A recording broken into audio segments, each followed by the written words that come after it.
முழுவதும் பரவிவாழ்கிற தமிழர்களுக்கு வணக்கம்.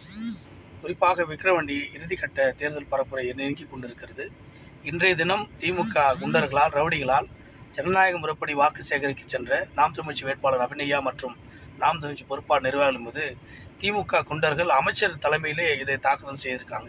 ஒரு ஜனநாயகத்தில் எல்லோரும் வாக்கு கேட்குற உரிமை இருக்குது. ஒரு ஊரை மொத்தமாக ஊருக்கு மத்திய பகுதியில் கூட்டி வைத்து இவர்கள் பிரச்சாரம் என்ற பெயரில் வாக்குக்கு பணம் கொடுத்து வேறு ஒருவரும் வேட்பாளர் சந்திக்கக்கூடாது என்று திட்டமிட்டு செய்கிற இந்த திராவிட கூட்டத்தினுடைய கட்சி இத்தனை ஆண்டு காலமாக மக்களை ஏமாற்றி வாக்கை பறித்து கொள்ளையடிக்கிற கும்பல் இந்த ஒரு தொகுதியில் வெல்ல வேண்டும் என்று இவர்கள் எந்தவித அடக்குமுறையும் கட்டவித்திருக்கிற ஆளுங்கட்சி திமுக. உண்மையிலே இது ஜனநாயக படுகொலை. இன்னும் எத்தனை காலத்துக்கு மக்களை இது போல் மடையலாக்க போகிறீங்க? எனக்கு அரசியல்வாதி மேலே எந்த தவறு இல்லை. ஏன்னா திருடன் எப்போதும் திருந்த போதில்லை. காலங்காலமாக 70 ஆண்டு காலம் 1000 பொய்யை சொல்லி கொள்ளையடித்து பணத்தை நாசமாக்குற இந்த திராவிட கட்சிகளுக்கு மீண்டும் மீண்டும் வாக்களிப்பது